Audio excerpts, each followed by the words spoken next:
At about 5:47 this evening, we were called to this location by citizens calling 911, reporting a possible attempt to set the King Birth Home on fire. We did arrive. When we arrived, there were two what we believe to be off-duty NYPD officers who had been visiting the center that had the individual detained. The investigation further revealed that two individuals here from Utah that were working the city that was visiting site had actually interrupted her, as we believe at this time she was pouring gasoline on the porch and the door of the home. Their quick action saved a jewel of our city, something very important to Atlanta. And so we do have a 26-year-old female detained. She will be charged this evening with criminal attempt arson and criminal attempt interference with government property. We are communicating with both the district attorney's office as well as the U.S. attorney and our partners at the ATF and FBI to see where the facts of this case lead. It may be adopted for federal prosecution, given this is a federal property.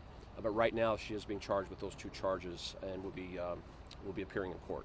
Okay. I'll follow up for you in a second, but about the structure of the house, obviously gasoline was poured all around. And tell us what the situation is. So as she spoke of, the female did pour gas on the porch and around the area of the house. Once APD is done with their investigation, I'll bring in my hazmat team. We're going to mitigate the gasoline to ensure there's no vapors left, nor ignitable mixtures or anything like that to render the house safe before we turn it back over. And we'll begin that process once the investigation is complete. Okay. First, I'll finish you first really quick. Yep. How close, if we didn't see the intervention of these people, how close could we have had a very different story tonight? Well, I mean, it's just a matter of if the witnesses hadn't been here and interrupted what she was doing, I mean, it could have been a matter of seconds before the house was engulfed in flames. It was really about the timing and the witnesses being in the right place at the right time. Fortunately, it's a much better outcome, and we're going to be able to mitigate this with no damage to the property at all. Perfect. And how long do you expect the property to be closed? How long do you expect that stuff to take? I can't speak on that. That would probably be up to the Park Service. We'll be done with our operation in the next hour or two once they're complete with the investigation. Perfect. And Chief? Yes. Obviously, let's just first hit on the witnesses. How big of a role, you always say something, you thought was a little suspicious when they saw someone dumping stuff, maybe thought they were maintenance or something.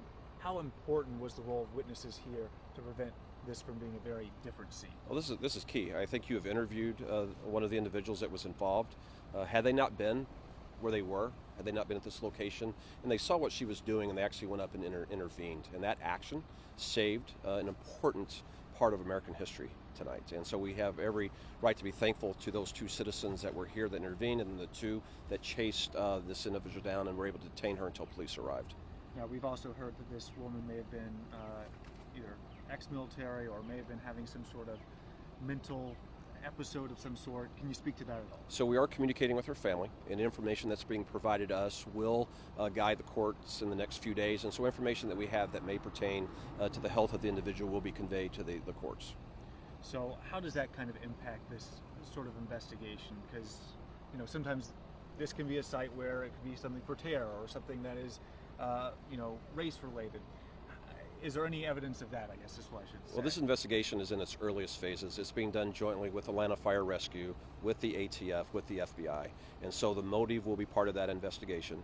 The motive will obviously determine further charges potentially or what actions to be taken. And then if there is a mental health nexus, that will certainly be assessed and will help guide what the appropriate way is to deal with the individual that we currently have under arrest. Okay. Last one for you. What's the takeaway that people should be having at home after what we went through this evening? We all have a part in protecting our city, and individuals visiting the city that see what a great place this is, they stood up and did something tonight to take action for every Atlantan to make sure that we're reporting good news to the citizens of our city and not a tragedy.